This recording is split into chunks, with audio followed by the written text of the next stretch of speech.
Good morning, everybody. Thank you, everyone who is tuning in. I hope you are having a fabulous day. I hope everything's going well for you. Right now, we are experiencing record low inventory in the national housing market, but especially the Atlanta housing market because that's where we're all located. Well, most of us at least. And one thing that's really important in a low inventory market is to really develop different ways for you to be able to gain extra business. All right. Now, one of the old and time tested ways, which a lot of people don't do anymore, is cold calling. All right. So that is what today's training is going to be about. All right. We're going to talk about several things here when it comes to cold calling. And by the end of this video, you will know, or this class or tutorial, you will know exactly how to cold call and be able to find listings, because right now listings are everything. Listings are, the fastest ways to make money. And if you have a lot of buyers right now, you're probably having a tough time getting people under contract. So why not have your own listings, right? So today we are going to cover 6 important topics on cold calling, and I'm also going to give you all some notes as well. I guess we'll upload that to Facebook or one of the other platforms so you can get access to the notes here from class today.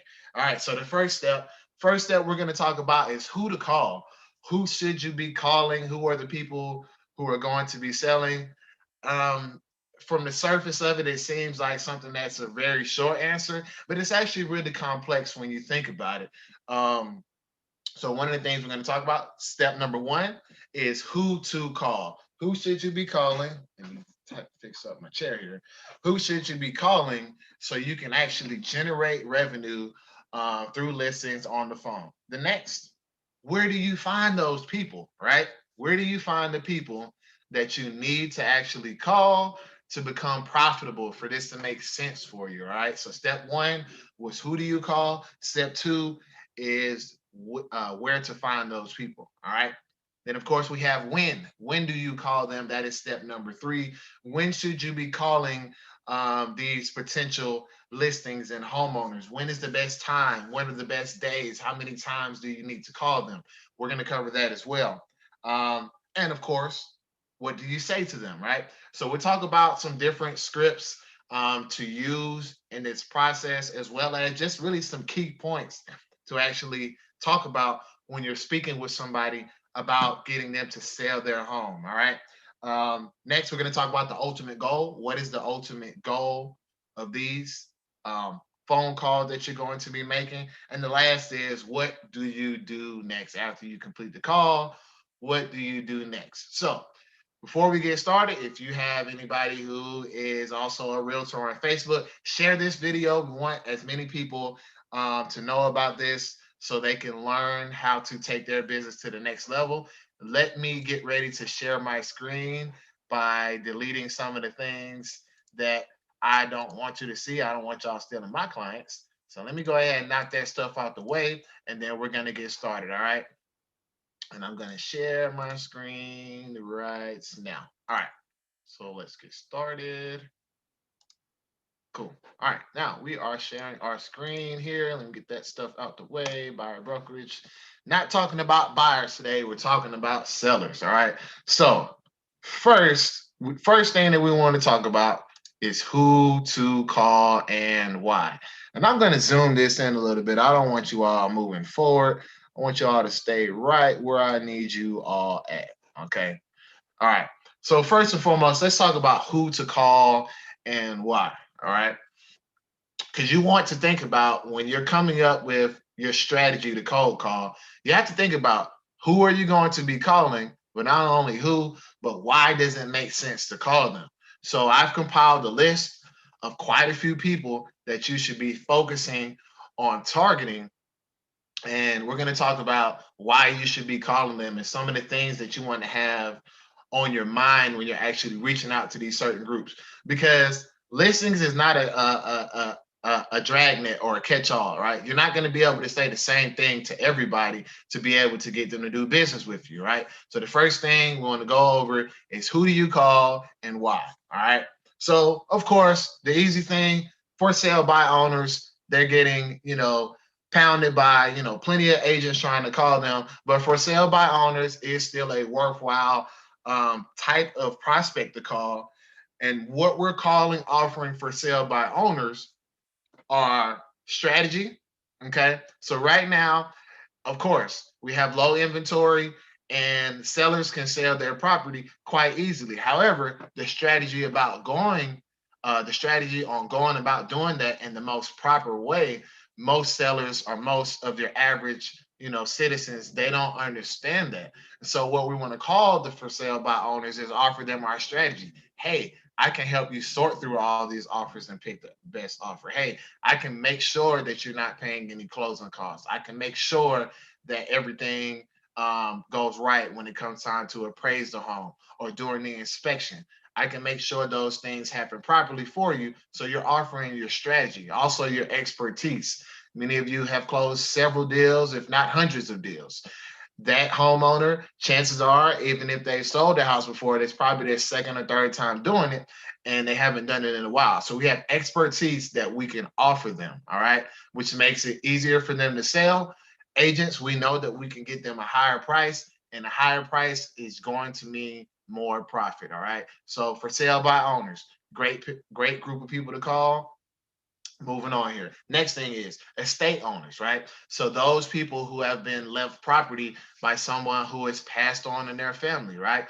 These are good people to call. And some of the things that we want to talk about when we're speaking with them is helping them get rid of the home fast. A lot of times when someone has, mom or dad or a spouse dying their property, the first thing that they want to do is they want to get rid of that property as fast as possible.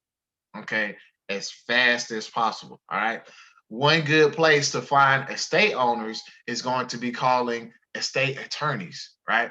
You're going to want to check things like county records, or you're going to want to check things like sometimes even like places like the obituary. But estate attorneys, a great place to start. Give them a call, let them know, hey, my name is Marc Jenkins. I specialize in helping people who are estate owners sell their property fast. Sometimes they have, bad memories or other debt that they need to take care of, or they don't even need the space or would like to relocate. I can specialize in that. How can I help your clients accomplish what they need to do when it comes time to sell their home?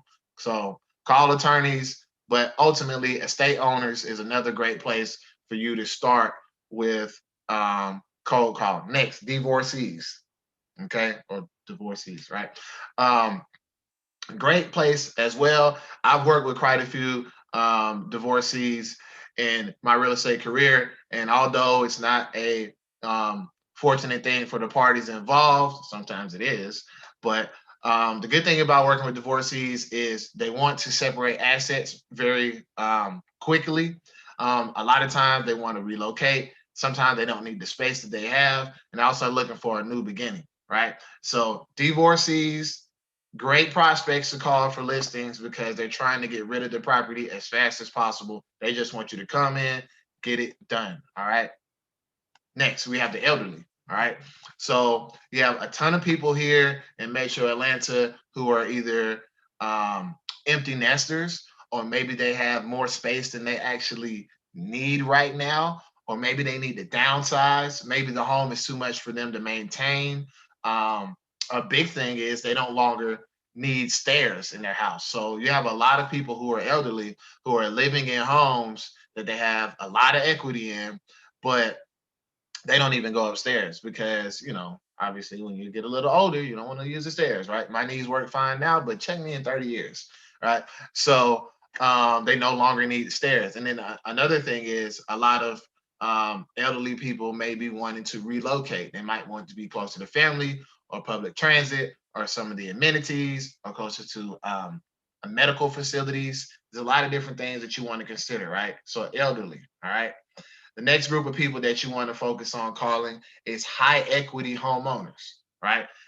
We have seen a pretty much meteoric rise in home prices since 2012. Okay.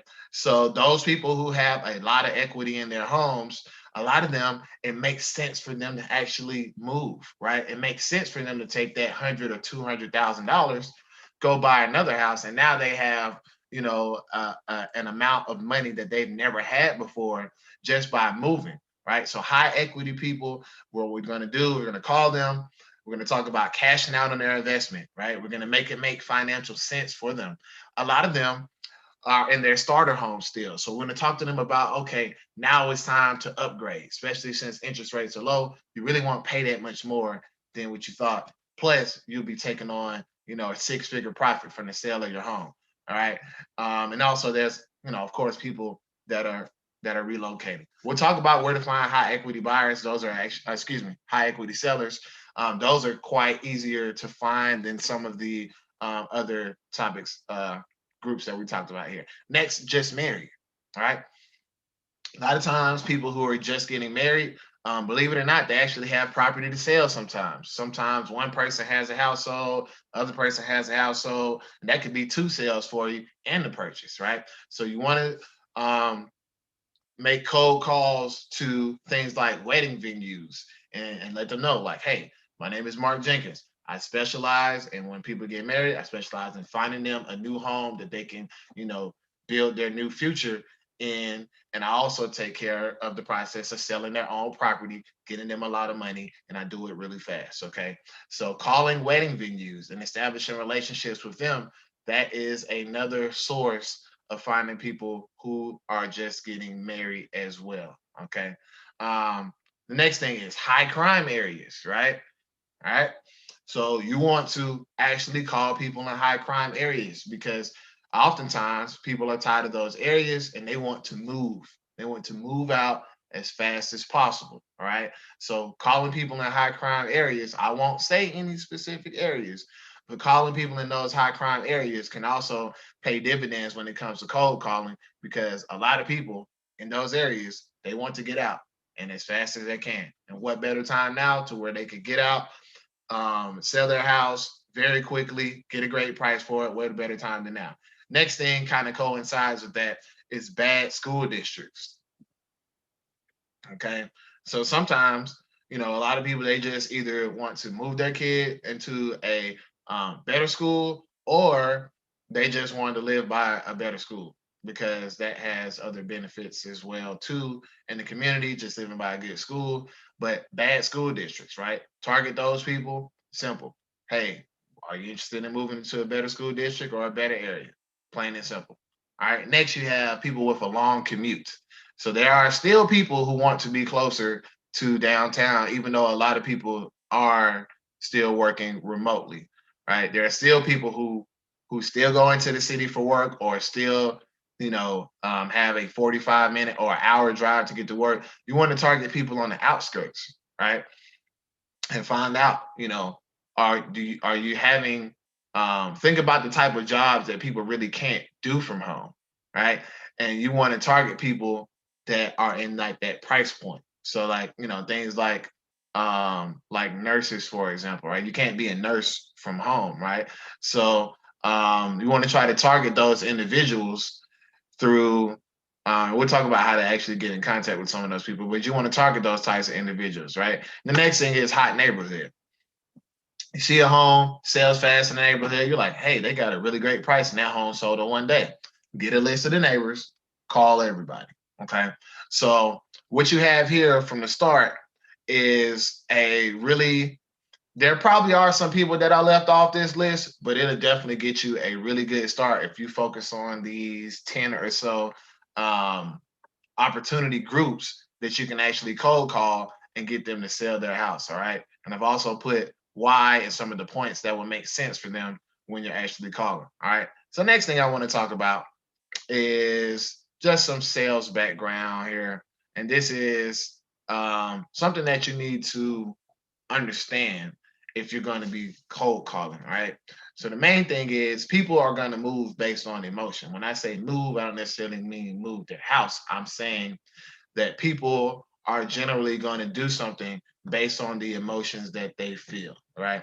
And in sales, there are what's called impulse factors, 4 of them that you need to know and understand, and also um, find different ways to use these, not even just with cold calling, but actually just in your regular sales profession, life, career, etc. All right.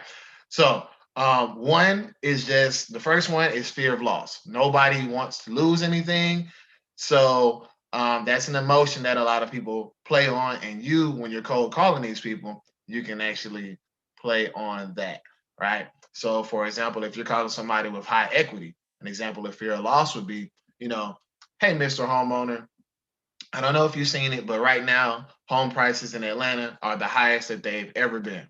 Now, there's no guarantee that they'll go up forever or keep going up year after year after year after year. But right now, you have about $200,000 in equity that we can actually get you to sell your home right now, no closing costs, very few showings, and then you'll probably get your money within 45 days.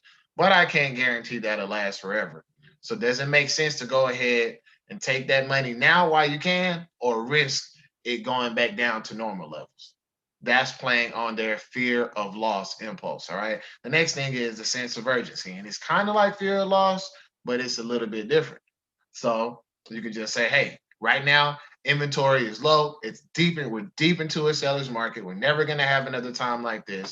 You need to sell your house now if you're thinking about it. Don't wait 2 years. Don't wait 5. Right now, now is the time. So that's that sense of urgency. All right. So that is another thing that you're also going to want to speak with people about and get them excited. Get them excited. Let them know, like, hey, you got to do this right now. Do it right now. It's going to make sense. If you wait, then you're going to have an issue, right? The next thing is greed, self-explanatory. Everybody is greedy in some type of way, shape, form, or fashion, right? So you want to play on people's greed. Hey, have you ever had a check for $200,000 outside of winning the lottery, which most people haven't? Have you ever had access to that type of money in your checking account? What would it look like if you had an extra $100,000 and all you had to do to get it was just move to a different house? Okay. So greed, play on that. All right. The next thing is indifference, right? When you're cold calling, the last thing that you want to do is be thirsty. All right. And for those people who don't understand the lingo, you don't want to be desperate. All right. Desperation stinks, and it's something that everybody can smell, even through the phone. So when you're calling people, be very indifferent. Remember, you got a ton of people to call. If you prospect right, you have thousands of people to call. In fact, in my system, I have over 90,000 people that I could call that fit all these different categories. All right. So you want to be indifferent. Basically, indifferent just says, I don't care what you do. Okay. I'm here. I'm delivering you the information. I told you now's a good time to sell. I told you, hey, you just got divorced. Good time. Let's sell your house, get rid of your assets. But guess what? I'm not going to do. Right. I'm not going to act like I'm desperate. Hey, I don't care what you do. It's your life. It's your money. And when people are indifferent, the buyer of what we're selling feels more confident that we know what we're doing, right? If you go to the doctor, for example, and you need a heart surgery, and they're like, "Hey, we've got this new treatment. Hey, I really want you to take it. It just came out of FDA approval, and this is a wonderful treatment. It's a life-saving treatment. Everybody's going to benefit from it." You're probably going to be like, "Man, why are you so excited to get me to do this? What's the other way?" But if they come to you and they're like, hey, you know, we looked at the scans, we've got a new treatment that's going to work for you, and this is your best option.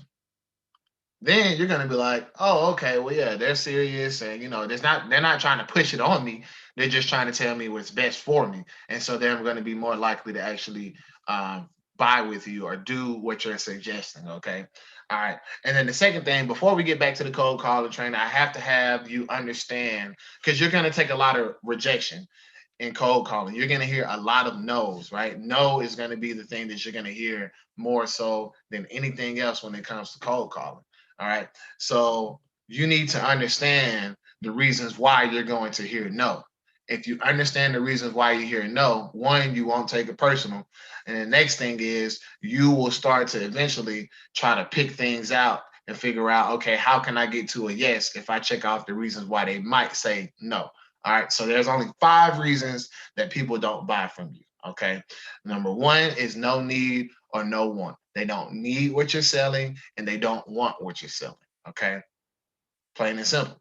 The way to mitigate that is by making sure that you understand that you're going through your list, figuring out who to call, and understanding why they need to speak with you. Okay, so no need, no want. Oh, you're a fishbowl. You have no need or no want. Yes, you do, because you want to sell your house and you need to get the highest price. All right. No need, no want. There's always something to mitigate the reason why they say no. The next thing is no time, right? If you call somebody and they don't have time to speak with you, you can't speak with them. But how you can mitigate that is you can actually ask them, hey, sounds like you don't have a lot of time. When is a better time I can reach out, right? So you're taking these no's and then you're changing them around into something that works for you. The next thing is no urgency.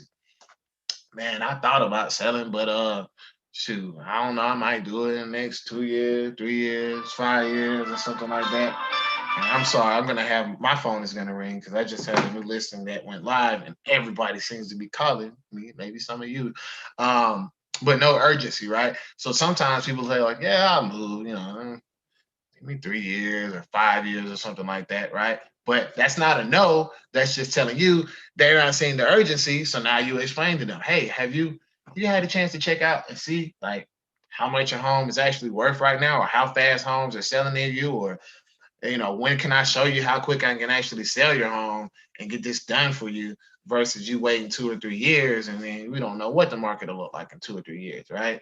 So they tell you no and they sound like they don't have any urgency. Now you know how to flip it. All right. Next thing is no relationship or connection to you.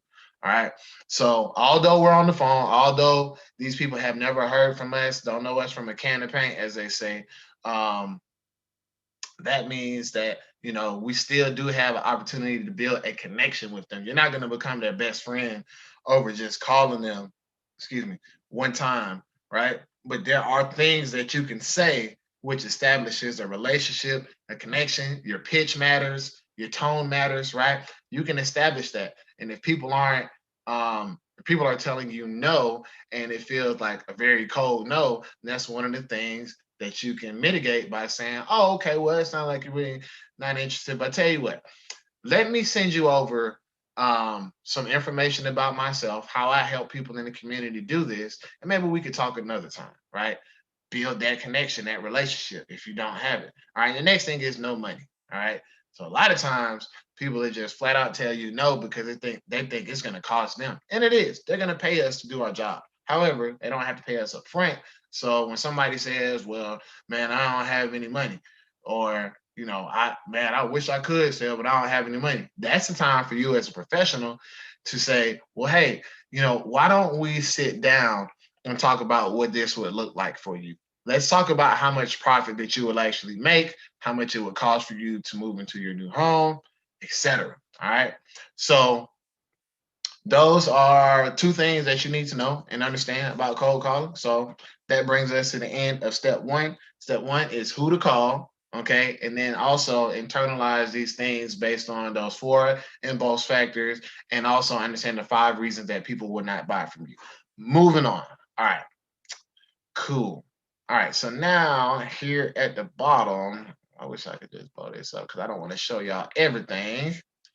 I want to show y'all everything at one time. All right, cool. Where do you find people to call? Where do you find them? All right. Now, I want you all to pay attention. All right. You already wrote down who to call. All right. So now we need to talk about where do you actually find them? All right. So, step number 1 is understand that as a real estate agent here in the state of Georgia, if you're part of Georgia MLS and FMLS, you have 10,000 exports that you can do every single month. When I say exports, I mean you can go in the system and find 10,000 people to actually get their information, and you can do that on a monthly basis. All right. So that solves like everything. Now you know exactly where to find them, right? But also, I'm gonna give you a quick example of what to do when you're actually looking for these people and how to find them. So let's talk about let's say if we want to call elderly people, right? So let's pop back in here. I'm gonna go to Georgia MLS, sign back in. I'm gonna go to Georgia MLS, okay? And then,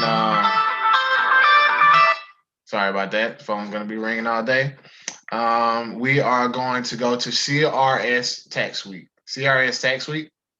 Once we click that, new window opens up. We're going to click on prospecting. If you've never done this, you're doing yourself big disservice, big one, right? You're going to go over to prospecting, all right? And here, remember, we're going to talk about finding elderly people. We want to call elderly people, and you should all remember why we're calling them, all right?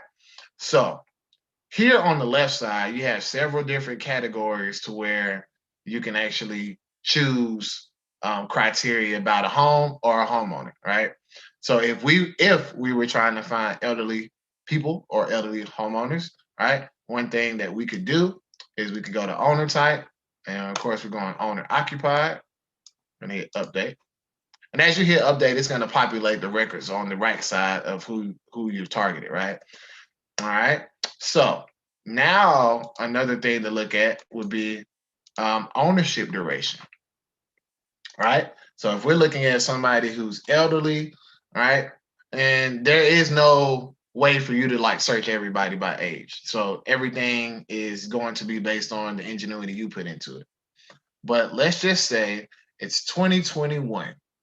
And let's say everybody who's owned their home 20 years and up. Okay. Now, just because you've owned your home 20 years doesn't mean you're elderly. You could have bought your first home when you're 30 and be living there now at the age of 50, right? You could have done that. But there is a much higher chance of someone falling into this elderly category knowing that they've owned their home 20 years versus, going with 5 years or 10 years, for example, right? And as you can see on the right side, you got over 5,500 properties that actually fit into this category, right? You can separate it by, zip code or county or one of the other location. Well, I guess that would really be it. Zip code, county, or city, right? You can separate it by that if you would like. Of course, I just have it on county view right now. And so that's one way that you can find people who are elderly. Now, there are other ways that you can find other people off that list, like people who are high equity or high crime areas. If you want to do a high crime area, you would simply just like do some Google searches on finding out like what are the highest crime areas around Metro Atlanta, type in those cities, type in those zip codes, and then you can pretty much go from there in terms of what you want to do. Now, I'm not going to tell you exactly what I do. I don't want y'all stealing my secrets, but this is a great start into coming in here. They even have things for like cash buyers and things like that as well too. So use your imagination, but make sure that you come in here and you go through these categories and you figure out who you're actually going to be calling, because you get 5,000 of these a month, and also you get 5,000 from FMLS. So I'll show you FMLS really quickly. I'm going to go to FMLS. We're going to log in here, click on products, matrix. And inside the matrix, you're going to click on public records and then click on realist tax. When you click on realist tax, it's going to bring up pretty much the same thing that you saw over in Georgia MLS. So you're going to be able to, wait a minute. Let's see. You're going to be able to like create your own search and add different types of criteria, for example. Oh, didn't mean to do that. I'm in here messing my stuff up for y'all. Okay. Man, messing my stuff up for y'all. All right. But you can go through this list and there are like many other things that you can look at. So there's like owner information. So like we talked about, if it owner occupied, assessment and tax, you can search for certain property values, sales information. You can search for, when the property last sold, mortgage information, how much loan they have, even foreclosure indicators as well too. So you want to use this tool in here to also get another 5,000 exports that you're going to um, actually have a ton of people to call. All right. Okay. I'm going to back out of that. The next thing I want to talk about is Remind. I don't know if there's been a Tech Thursday on Remind. Um, I'm sure that there has been or should be one coming soon. But Remind is also a great place that you want to use to find prospects for housing. Remind is just the same thing, right? So you can search based on pretty much these main things that they have here on the side here. So like property value, how much home equity they have, how long they've owned the home. Sales score is really good because sales score is a computer generated score based on how likely somebody is to sell a property within like the next 6 to 12 months. So sales score is really good. Um, Absentee owners, um, different types of buildings, Airbnb, mortgage rate. So you can call people who like have a high mortgage rate and say, hey, you know, why don't you just move to another house, take your money out of that house, get a lower rate, etc. Okay. So Remind is another place that you can actually get these prospects who you would like to get in contact with. All right. Remember, step one was to find out who you should call. Step two is finding out where do you actually call these? Where do you find the information to call these people? All right. Next, if you're with Maximum One, you also have access to Vulcan 7, which has a ton of leads and a ton of phone numbers already in there from for sale by owners, expireds, and if a property expires now, I don't know, something might be wrong with it. But either way, you can still sell it. So Vulcan 7 has access to a ton of tools as well for you. So where we are now in today's training, so far, you know who to call. You got the mindset that you need to have in understanding why people don't buy and also understanding the impulse factors to use. And now you also know where to get at least 10,000 new prospects for you to call every single month. All right. Next, we're moving on to when to call. When to call. All right. Okay. So they did a study. They did a study at Harvard. They did, I think it was over 10 or 15,000 calls, and they came up with this: best days to call are Wednesdays and Thursdays. Right? We're not gonna reinvent the wheel here. We're just gonna trust the experts. Best days to call is Wednesdays and Thursdays. Doesn't mean you can't call every day, but best days to call Wednesdays and Thursdays. Okay. Best times to call. Second best time is 8 a.m. to 9:30 a.m. in the morning, obviously.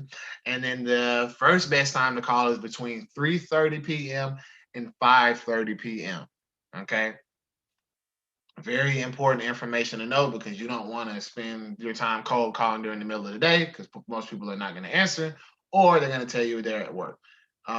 Typically, in those first two times, you're going to, in the mornings, you usually get people because they think you're somebody else. And in the evenings, you're usually going to get in contact with people because, like, they're getting off work, they would love to talk to somebody else or see who's calling because they've already had a long day dealing with work. So, that's the reason why evenings is the first best time and morning second best time. All right. Next up, you should be calling these people not one time, not two, not three, not four, not five, but 6 times. Every prospect gets called at least 6 times. Studies show that most reps aren't going to call 6 times. So obviously, we're in a high competition industry, and we want to make sure that we beat out everybody else. So they don't answer the first time, don't just not call them back. Call them 6 times. Now, don't call them 6 times in one day. Definitely don't do that. But call them 6 times, depends on how many leads you're working. But I mean, over the life of you having them as a lead, you want to call 6 times. And of course, they answer the phone one at a time and tell you they're not interested. Then, obviously leave them alone. But if you've never gotten a chance to speak with them or they've been like, call me back, call at least 6 times. All right. Moving on, moving on, moving on. All right. Now let's talk about what to say. Okay. What to say. This is very important. This is very, very, very important. All right. So before I talk about what to say, I want to let you all know that Tom Ferry, in the reference section of Paperless Pipeline, has something which is called the Two Agent Script Book. I highly suggest that you go through those scripts and learn them, read them, internalize them, understand them, and that's going to help your career out significantly because what we say is extremely important. You can't just wing it. I don't care how long you've been in the real estate industry. You cannot just call somebody with no script and just wing it and be successful. You need to think of yourself as a pitcher. And that's what we're doing. We're actually pitching to people, right? Pitchers, they are not able to throw every single type of pitch effectively. Most people can't throw a fastball, a curveball, a slider, a cutter, a splitter, a sinker, a knuckleball, and I'm not a pitcher, but I think I did pretty good. I got 7, right? So most pitchers cannot be effective at throwing 7 different pitches. That's okay. The average pitcher really can throw like 3 to 4 and be really, really effective at it. All right. So you think of the same thing when you're actually calling these people, right? You don't want to think of like, oh, I got 10 different things I can say. No, you want to have really just 1 to 3 different scripts, which you know like the back of your hand. You've tested them and that they're effective. All right. Um, that being said, when you get somebody on the phone, the first thing that you always, always, always, always, always want to ask them is, did I catch you at a bad time? Don't ask them if it's a good time. Don't ask them if they're free to speak. Don't ask them, hey, do you have a few minutes? Don't ask them that, right? Because people are predisposed to say no. For those of you who have children, you can remember when your kid was, maybe like 3 or 4, that was their favorite word. No, no, no, no. And also, as parents, that's probably one of the most words that you say to your child as well when they're growing up. No, don't do that. No, don't touch that. No, don't say that. No, sit down. No, you need to get up. Right. So we're predisposed as human beings to say no. Now we want to use that in our favor when we're cold calling people. So that's why I asked, did I catch you at a bad time? Because I'm playing off of the actual pre-wiring that the clients already have, the prospects already have. So when I ask them if they like, hey, did I catch you at a bad time? No. Oh, okay, great. So let me go on with my pitch. Okay.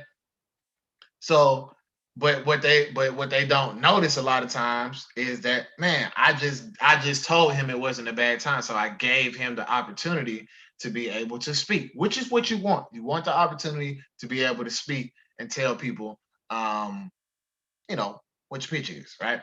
So always ask, did I catch you at a bad time, or something to that effect. If you think it's something better, let me know. All right.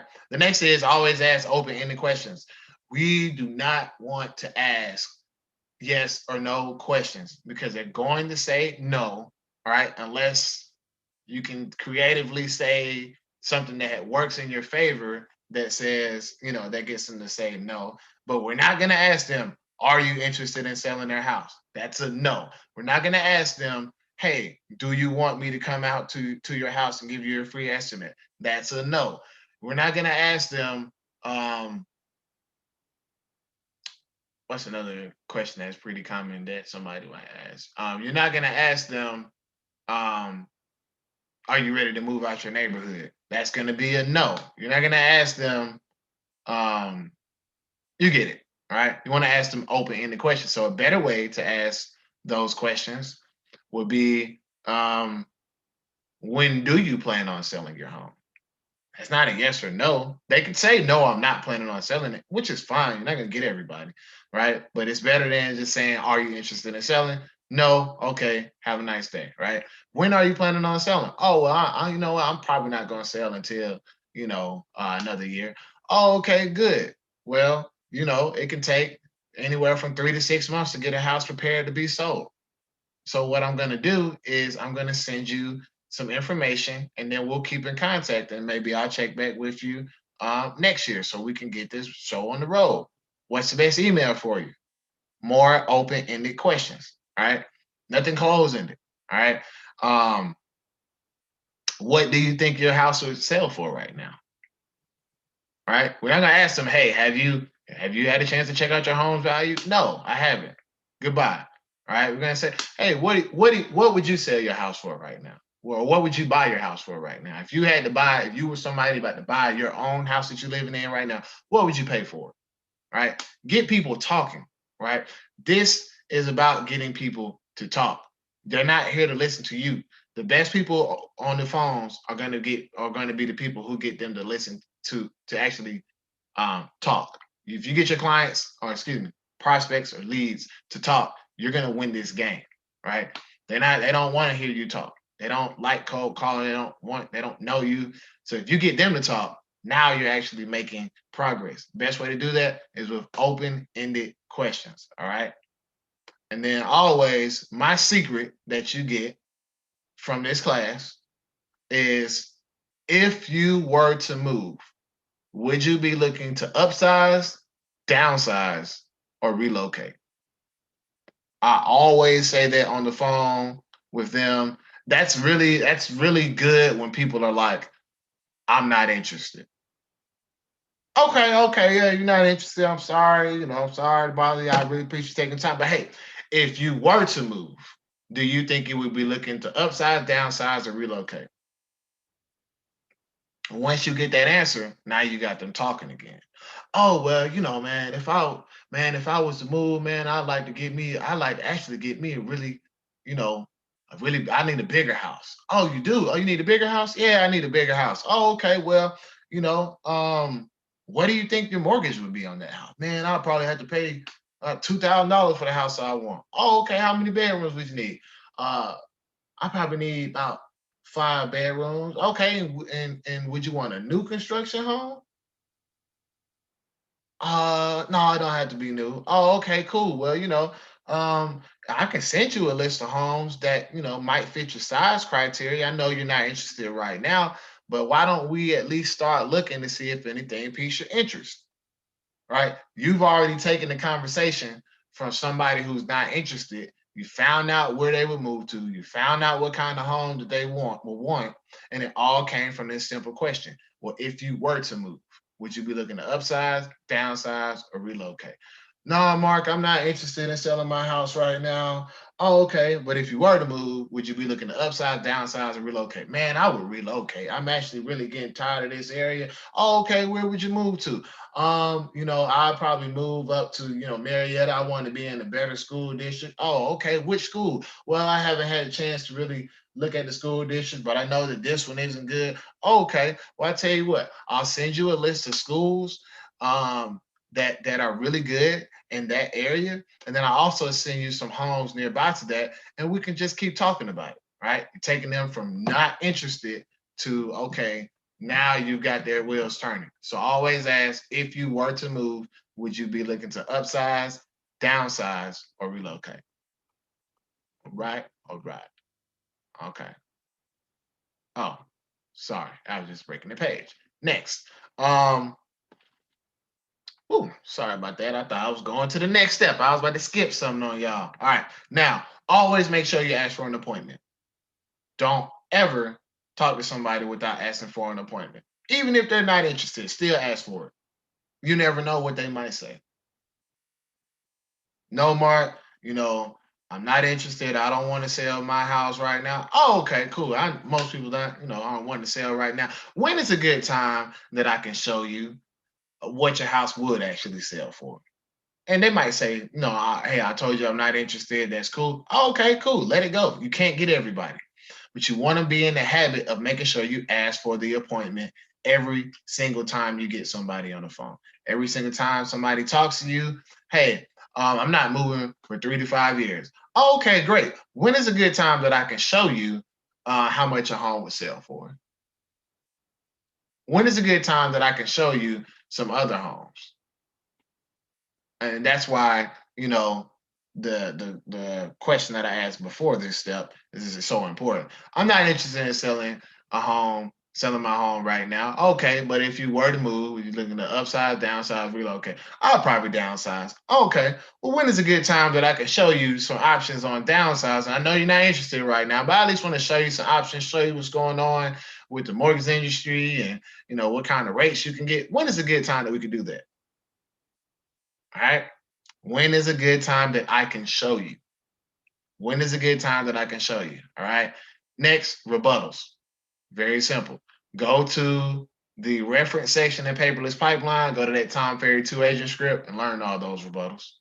Because you're going to hear them. You're going to hear my friend's a real estate agent, my neighbor's a real estate agent. I don't think now is a good time to sell. I'm not ready to buy another home. I'm not ready to do repairs on my home. How I think this is going to take too long. I don't want to pay you 6% commission. You're going to hear everything. And they're all in Tom Ferry's 2 script book. Okay. Next thing is you're going to write scripts or use the ones in Mojo. However, you're not on my team, so you can't use the ones we already got. I'm sorry. But you're going to want to write scripts, practice them, talk to some other agents. Let them know, like, what do you think about this? Sound good? Practice with your family, write some scripts and really internalize them, know them, test them, see how does it sound right? Am I talking too long? You really want to actually dive in and write those scripts up and make sure that you don't change them too often because you're going to need to test. Every script needs to really be tested against 1,000 calls. Okay. 1,000 calls. All right. And for those of you who don't, like, where am I going to make this at? You need to get a triple dollar. Not one, you need to get a triple dollar. I highly recommend Mojo. Mojo is, to me, it's been the easiest cold calling platform that I've used. I've used Vulcan 7 before. Mojo, I've used Chime. I still use Chime, but Mojo has been the easiest platform to use, and they also have like the most reliable server, from my opinion. So I like Mojo. Mojo is $149 a month for the triple dollar. So check it out. It's worth it, right? You can dial by hand and call 15 people an hour if you're lucky, 20. Or you can use the triple dollar and call 100. It's up to you. All right.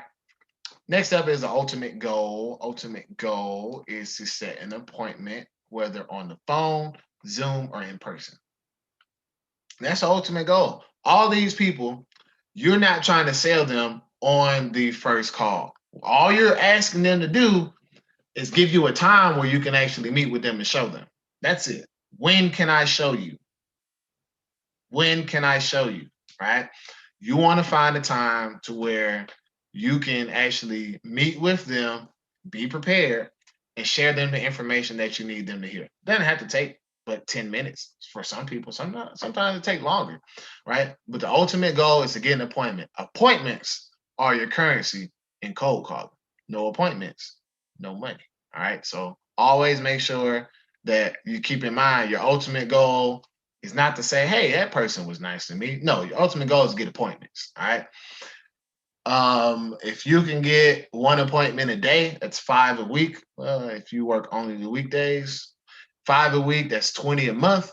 20 appointments a month. Let's say half of them don't actually keep their appointment, which happens, right? Let's say half of them don't keep their appointment. That leaves you with 10 appointments. Out of those 10, you should easily have 2 or 3 people that are ready to sign that listing agreement right then and there. All right. So the question is, if we're talking time, if you're spending you're spending 3 hours a day on the phone. What was it? Let me go back. This times 8 to 9:30. 3.5 hours a day on the phone. All right. It's just if you're just solely dedicated to doing it, 3.5 hours a day on the phone, which is like 17 hours a week or something like that. 3 times 5, 17.5 hours a week. Over the course of a month, you got 17 times 4 is 68. And then you've got 4 times half. So you're spending 70 hours a week, if my math is okay, 70 hours a week to put no less than $16,000, $17,000 in your pocket. So 70 hours a month for $17,000 at the minimum, or let's just call it 15, right? At the minimum. All right. So you take $15,000 divided by the 70 hours you spent for the month, and you're making $214 an hour off of doing that. Pretty good return, right? $214 an hour. That's great. And we're talking at very conservative numbers here. All right. Okay. All right. So after you set an appointment with them, or even if you don't set an appointment with them, for those of you who have time, you really want to get them on some type of drip campaign. Always stay top of mind. So what I like to do when well, that's the next one, but send them up on a drip campaign in China. Send them property reports. That way they know what's around them selling. And believe it or not, they might not open all those emails, but they remember that you're sending them. So whenever they need something, they will reach out to you, most likely. All right. And the next thing is you want to create a chain of follow up. All right. When you talk to that person, you need to tell them, hey, I'm going to call you in a few months just to give you an update on the market, just to see if you have any questions. So that moment when you talk to them, set a follow up call. Make sure you stick to it. Make sure you call these folks back, because you want to stay top of mind. So the ultimate goals are to set an appointment on the phone, on Zoom, or in person. Set up a drip campaign in Chime or whatever other software you use, and also create a chain of follow up. Right. So you're still getting back in contact with these people. Other people will be calling, but other people won't be following up. So make sure that you do that. All right. And then last step, if you're not asleep, wake up. And the last step here is what to do next. All right. So always get their email. Always send them a CMA. All right. Oh, okay, man. Look, I know you're not even interested right now, but guess what? I actually got a gift for you. I'm gonna send you over an email. It's gonna be a ton of information about your home or your neighborhood. Something that you probably should actually have to pay for. I'm gonna send it to you free. What's the best email for you? Okay. Always get their email. Always send them a CMA. NARRPR. There's great CMAs. That's my number one go-to place, and it's free. That's my number one go-to place to send out CMAs. And then, of course, I said this before, add them to Chime, get them a drip campaign. And one thing that's really important, because a lot of times they won't save your number. Of course they won't, right? You just called them out the blue. Send them a thank you text. I know it seems crazy, but send them a thank you text. Thank you, Miss Jackson, for taking the time to speak with me. I'm looking forward to working together whenever you do have something that you need with real estate. If you need anything or have any referrals, please give me a call. Marc Jenkins, Realtor at TrustedRealtor.com. Bam. Send them a text. Here's why.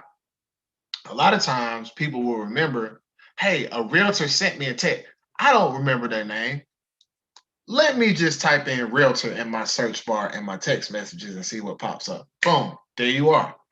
They're not going to remember your name. A lot of times they won't remember your name. A lot of times they won't open up your email. Sometimes when they're out and about and somebody said, you got a realtor, you know what?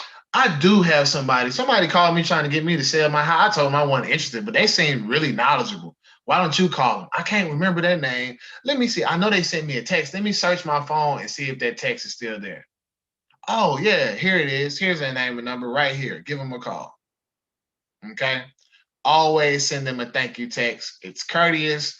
It makes sense. It's something that you really should add into your arsenal when you're actually cold calling people. Okay. And that's it. In 1 hour, you have received everything you need to know about cold calling. All right. Let's go back over what we covered here. All right. We've covered who to call and why. Okay. We've covered that. So you want to make your list. Figure out who you want to call. Right. You're not going to call all these people at the same time. It's just not possible. Not enough time in the day. But you want to figure out which one of these areas do you want to focus on. Do I want to call for sale by owners and get yelled at? Do I want to call estate owners and hear bad stories? Do I want to call divorcees and hear people yelling at each other? Do I want to call the elderly and stay on the phone all day with some sweet old lady? Do I want to call high equity people and talk about money? Do I want to call people who are just married and wedding venues and just market myself and tell people to give me a call? Do I want to call high crime areas and hear people complain? Do I want to call bad school districts and hear people talk about how the school sucks? Do I want to call people who are on long commutes who are going to be tired? I want to call a hot neighborhood or people who are going to be nosy? Whatever, right?